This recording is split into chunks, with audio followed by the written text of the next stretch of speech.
Hello friends, myself Janin and welcome to all on my YouTube channel Biozone. So dear friend, आज हम plant का main reproductive part यानी कि स्टेमन को discuss करने वाले हैं। जैसे मैंने आपको अपनी पिछली वीडियो में बताया कि हमने कहाँ तक पढ़ा था। हमने यहाँ तक पढ़ा कि जैसे ही कंटिन्यूसली डिवीजन होता है हमारा मेरिस्टेमेटिक टिश्यू के अंदर, तो अपर लेयर हमारी क्या बनी, एपिडर्मिस। एपिडर्मिस और नीचे बनती है हमारी हाइपोडर्मिस। हाइपोडर्मिस बना। अब हाइपोडर्मिस के अंदर भी दो लेयर बनती हैं। पहली लेयर हमारी कहलाई प्राइमरी, पहली लेयर कहलाई प्राइमरी पैराइटल लेयर, ठीक है। और दूसरी लेयर कहलाई हमारी प्राइमरी स्पोरोजिनस लेयर, ठीक है। तो इस तरीके से हुआ। तो अब हम ये जानेंगे कि इसके बाद आगे क्या होने वाला है। ये जो प्राइमरी पैराइटल लेयर है और प्राइमरी स्पोरोजिनस लेयर है, हमारी कैसे इन फ्यूचर एक मैच्योर एंथर का फॉर्मेशन करेगा। तो चलिए शुरू करते हैं। अब कैसे होगा इसमें, चलिए। तो ये हमारा डेवलपिंग एंथर का एक डायग्राम है और हमने अभी पढ़ा कि आउटर लेयर जो होगी वो एपिडर्मिस होगी, नीचे प्राइमरी पैराइटल लेयर और प्राइमरी स्पोरोजिनस लेयर होगी, जो कि हमारा हाइपोडर्मिस का पार्ट होता है। अब इसमें क्या होगा, इसको जरा एक बार और देख लीजिए। इसी डायग्राम को हम दोबारा से जो है ड्रॉ करेंगे और ये जानेंगे कि नेक्स्ट स्टेप क्या होने वाला है। तो यहां पर सपोज करें ये हमारी लेयर्स, ठीक है। ये अपर लेयर कहलाई एपिडर्मिस, नीचे की लेयर प्राइमरी पैराइटल लेयर और इससे नीचे थी हमारी प्राइमरी स्पोरोजिनस लेयर, ठीक है। तो अब इसमें क्या होता है, यहां पर एक खास पैटर्न से सेल डिवीजन होगा। जो ये जो सेल्स हैं इन लेयर के अंदर, वो एक खास पैटर्न से सेल डिवीजन करती हैं। और कैसे करेंगी कि हर एक सेल, सबसे पहले तो इसमें 4 कॉर्नर बनेंगे, 4 अलग अलग डायरेक्शन में। सपोज करें कुछ सेल्स यहां पर बनी, एग्रीगेट हुई, कुछ सेल यहां पर, कुछ सेल यहां पर और कुछ सेल हमारी यहां पर, ठीक है। तो 4 अलग अलग डायरेक्शन में सेल अपनी खुद की डायरेक्शन की ओर ग्रो करती है। मान के चलिए कैसे, ये यहाँ पर ग्रुप ऑफ सेल्स है, तो इसका डायरेक्शन ये अपनी डायरेक्शन में करेगी इस साइड, ये अपनी डायरेक्शन में करेगी, ये अपनी और ये अपनी डायरेक्शन में सेल को ग्रो करती है। तो इस खास तरीके का जो पैटर्न है सेल डिवीजन का, उसको हमने नाम दिया है पेरिक्लिनल सेल डिवीजन। यानी कि पेरिक्लिनल सेल डिवीजन में क्या हुआ कि जो सेल्स हैं सबसे पहले 4 अलग अलग डायरेक्शन में एग्रीगेट होंगी और उसके बाद हर एक सेल का जो ग्रुप है हमारा, वो अपनी डायरेक्शन में, खुद की डायरेक्शन की ओर जो है सेल को ग्रो कराता है बड़ी तेजी के साथ। अब जब सेल धीरे धीरे ग्रो होने लगती हैं, तो यहाँ पर अगली स्टेप में क्या होगा, यहाँ पर ये जो ग्रुप ऑफ सेल्स है ये कुछ इस तरह से एग्रीगेट होगा और फाइनली एक टेट्राड स्ट्रक्चर का फॉर्मेशन करेगा। इस तरीके से हम देख सकते हैं कि चूंकि सेल हर एक अपनी डायरेक्शन में जो है ग्रो किया, तो ग्रो करने के बाद ये किस में डेवलप हुआ, एक टेट्राड स्ट्रक्चर में डेवलप हुआ। तो इस तरीके की हमको एक स्ट्रक्चर दिखाई देती है और ऊपर यहां पर बनती है हमारी बहुत सारी लेयर्स। कुछ इस तरीके से हमको एक डायग्राम दिखाई देता है और हर एक टेट्राड के कॉर्नर पर यहां पर एक सेल एग्रीगेट होंगी और मास ऑफ सेल बनेगा, जो एक खास तरीके का टिश्यू बनाएगा, एक खास पैटर्न से टिश्यू बना लेगा, ठीक है। तो चलिए एक बार और बता दूं आपको, मैंने आपको अपनी पिछली वीडियो में बताया कि जो प्राइमरी पैराइटल लेयर थी वो क्या बनाएंगी, कुछ खास तरह की लेयर्स, जैसे एंडोथीसियम, उसके बाद यहां पर बनेगा मिडिल लेयर और उसके बाद बनेगा यहां पर टेपेटम। तो जो प्राइमरी पैराइटल लेयर है ये तो प्रोटेक्टिव लेयर का फॉर्मेशन करेंगी और जो प्राइमरी स्पोरोजिनस लेयर है ये क्या करेगी, ये बनाएगी हमारी माइक्रो स्पोरोसाइट या माइक्रोस्पोरोसाइट या पोलन मदर सेल। तो इस तरीके से जो है ये सेल डिफरेंशिएशन होगा एंड फाइनली हर एक जो लेयर ऑफ सेल्स है ये एक पर्टिकुलर जो है लेयर का फॉर्मेशन करेगी, नेक्स्ट ऑर्गन का फॉर्मेशन करेगी। ठीक है, तो अब जरा इसको हम क्या करते हैं, हम यहाँ पर एक ट्रांसफर सेक्शन करते हैं। अगेन किसी भी टेट्राड कॉर्नर का एक ट्रांसफर सेक्शन किया और ट्रांसफर सेक्शन करने के बाद अंडर माइक्रोस्कोप जब इसको स्टडी करते हैं तो कुछ इस तरीके की स्ट्रक्चर दिखाई देगी।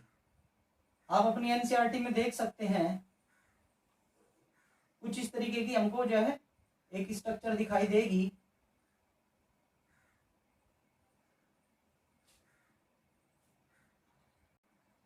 तो एक जब हम इसको अंडर माइक्रोस्कोप स्टडी करते हैं the TS of a tetrad corner या tetrad part of the developing anther, तो हम ये पर्टिकुलर स्ट्रक्चर को देखते हैं। एनसीईआरटी में भी सेम यही डायग्राम है। आप ज्यादा बेटर अंडरस्टैंडिंग के लिए आप एनसीईआरटी का डायग्राम देख सकते हैं। तो जो आउटर लेयर है ये आउटर लेयर कहलाई हमारी एपिडर्मिस, और एपिडर्मिस के जस्ट बिलो हमारी एक और लेयर होगी एंडोथीशियम। एंडोथीशियम के नीचे होगी हमारी मिडिल लेयर, और एक बहुत छोटी सी एक बहुत वेरी थिनेस्ट लेयर प्रेजेंट होती है स्टोमियम। उसके बाद हमारा टेपेटम, और उसके सबसे लास्ट में हमारी सेल होती है पोलन मदर सेल या माइक्रोस्पोरोसाइट्स। तो चलिए हर एक जो है सेल का बारी बारी से जो है देख ले रहे हैं कि कैसे पर्टिकुलर हमारा फंक्शन होगा। तो एक बार और देख ले रहे हैं कि एपिडर्मिस और हाइपोडर्मिस दो लेयर बनी। यहाँ पर जो हाइपोडर्मिस है दो लेयर, प्राइमरी पाराइटल लेयर और प्राइमरी स्पोरोजेनस लेयर बनाएगी।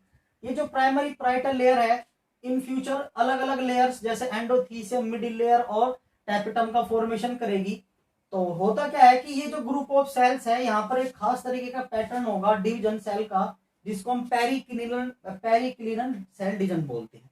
हर एक जो जो ग्रुप ऑफ सेल्स है वो अपनी खुद की डायरेक्शन में जो है फोर्स लगाएगा सेल डिवीजन के लिए and finally convert into tetrad structure, एक टेट्राड स्ट्रक्चर में कन्वर्ट हो जाता है। और हर एक टेट्राड स्ट्रक्चर के कॉर्नर पर यहाँ पर हमारी सेल्स भी एग्रीगेट होंगी और इस तरीके से फाइनली हमको एक जो है डायग्राम दिखाई देगा। तो हमने क्या किया कि एक टेट्राड स्ट्रक्चर का किसी भी पार्ट का हमने सेक्शन कटिंग किया ट्रांसफर सेक्शन पैटर्न से, और उसके बाद हम अंडर माइक्रोस्कोप ये स्ट्रक्चर देखते हैं। ठीक है, अब हम ये जानेंगे कि हर एक लेयर का पर्टिकुलर फंक्शन क्या होने वाला है। ठीक है, कि हर एक लेयर हमारी कैसे काम करेगी। तो चलिए सबसे पहले जान ले रहे हैं epidermis, endothecium and middle layer. NCERT में बिल्कुल क्लियर लिखा है कि all the layers epidermis, endothecium and middle layer, all three layer protect the inner part of developing anther। यानी कि ये जो तीनों लेयर हैं हमारी एपिडर्मिस, एंडोथीसियम और मिडिल लेयर, जो अंदर के पार्ट हैं उनको प्रोटेक्ट करती है। तो इन तीनों लेयर का काम क्या हुआ, प्रोटेक्शन का हुआ, प्रोटेक्शन का हुआ। अब इसके नीचे यहां पर एक छोटी सी लेयर आती है हमारी स्टोमियम। देखिए स्टोमियम क्या करती है, स्टोमियम तो स्टोमियम हमारी एक बहुत थिनेस्ट लेयर होती है, ये बहुत थिनेस्ट लेयर है और इसका बेसिकली काम प्रोटेक्शन का होगा, ये हेल्प करेगी प्रोटेक्शन में। लेकिन इसके भी अलावा इसका एक और इंपॉर्टेंट वर्क होता है कि ये हेल्प करती है रिलीजिंग ऑफ पोलन ग्रेन या पोलन्स।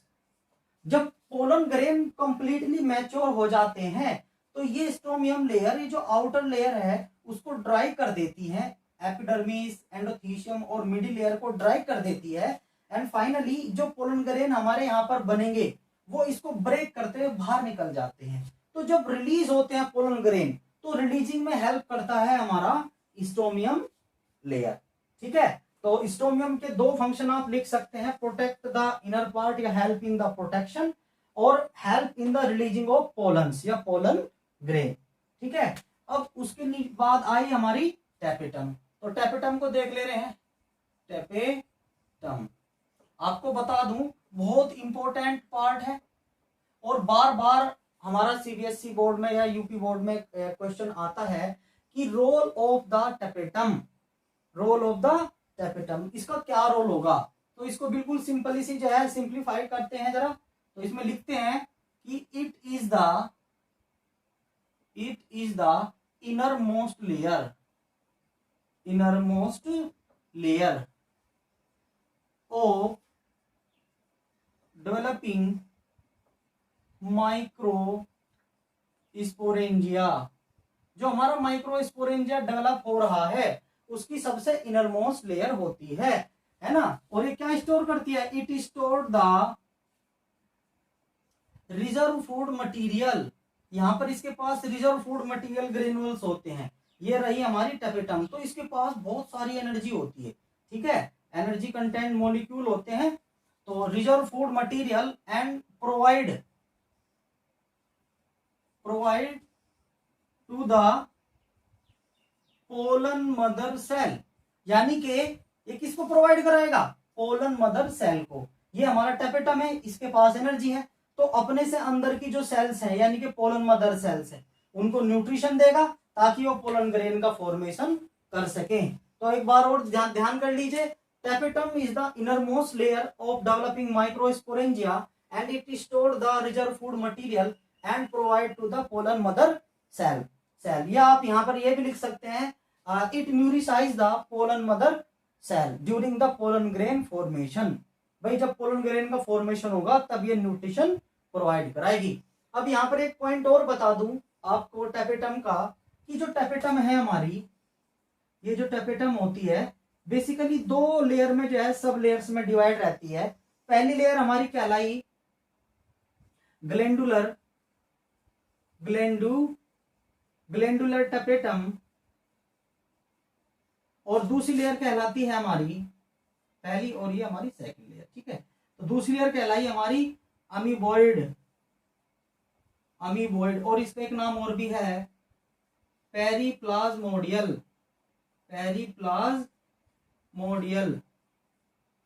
ठीक है, पेरिप्लाज्मोडियल या अमीबॉइड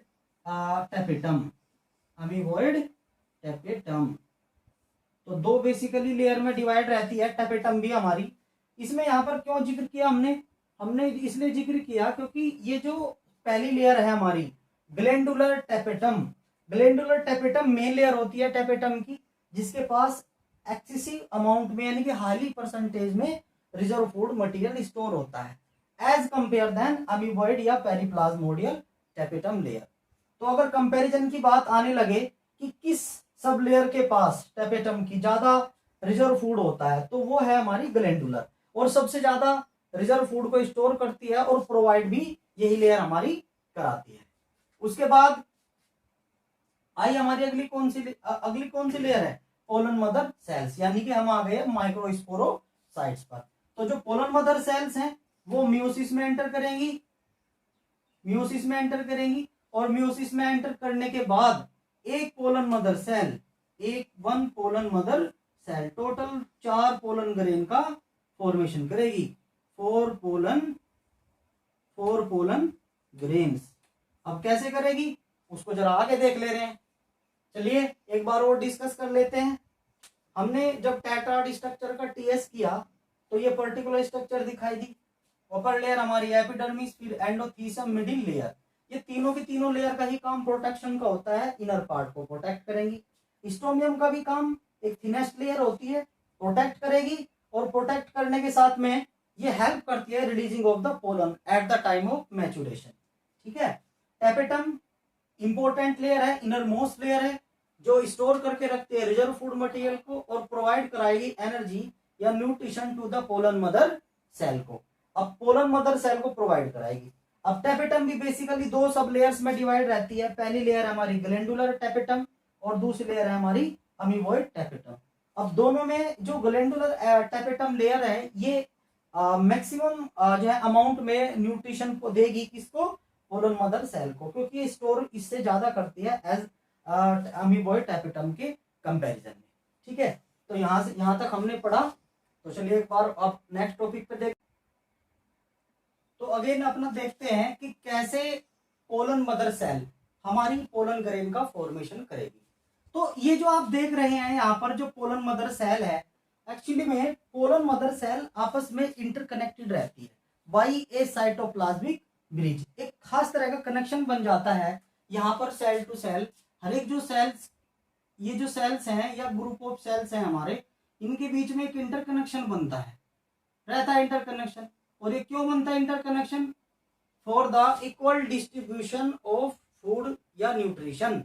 जो टैपेटम हमारा न्यूट्रिशन दे रहा है उसका जो डिस्ट्रीब्यूशन हो वो इक्वल अमाउंट में हो हर एक पोलन मदर सेल के पास। तो यहाँ पर एक साइटोप्लाज्मिक जो है कनेक्शन बनता है। और उसके बाद क्या होगा, उसके बाद यहाँ पर सपोज करें एक सेल को ले रहे हैं, ये हमारे पास एक पोलन मदर सेल है। अब पोलन मदर सेल हमारा कहां पर एंटर करेगा? मियोसिस में एंटर करेगा।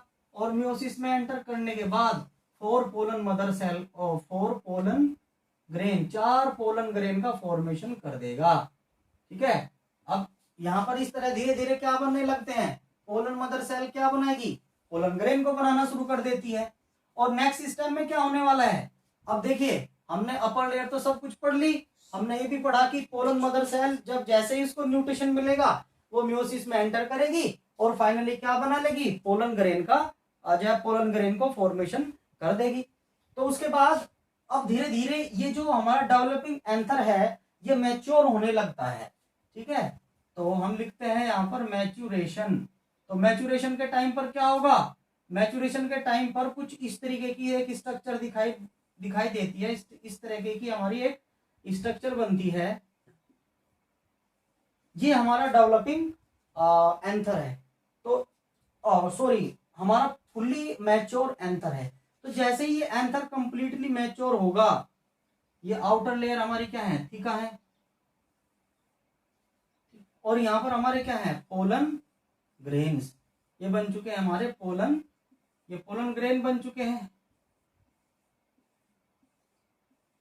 तो जैसे ही पोलन ग्रेन कंप्लीटली मैच्योर होते हैं, यानी कि being able for the fertilization, fertilization के लिए कैपेबल हो जाते हैं, तब क्या होगा, मैंने आपको एक लेयर बताई थी स्ट्रोमियम, ये क्या करेगी, आउटर लेयर को ड्राई करना शुरू कर देगी, यहाँ पर सुखाना शुरू कर देगी। और किसी भी एक जगह से, ये एक जगह हो सकती है, यहाँ पर हो सकता है, यहाँ पर हो सकता है, कोई फिक्स पैटर्न नहीं होता या फिक्स साइट नहीं होती।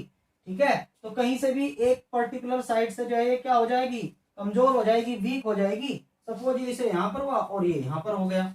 ठीक है, तो जैसे ये कमजोर होती है, ये वीक पड़ती है, सूखने लगती है, तब तुरंत हमारे यहाँ से पोलन ग्रेन इसको बस्ट कर देंगे और तुरंत बाहर आना शुरू हो जाता है पोलन ग्रेन का। इसी साइड इसी तरीके से यहाँ पर हमारा बाहर आ जाएंगे। ठीक है, तो ये बाहर निकलना शुरू कर देते हैं और बाहर निकलेंगे तो फिर हमारे पास बहुत सारे पोलिनेटिंग एजेंट्स होते हैं। बायोटिक फैक्टर हो सकता है, अबायोटिक फैक्टर हो सकता है। तो उन पोलन जो हमारे पोलिनेटिंग एजेंट्स हैं उनकी हेल्प से हमारा जो पोलन ग्रेन है वो फीमेल पार्ट्स यानी कि स्टिग्मा के ऊपर यह पहुंच जाता है।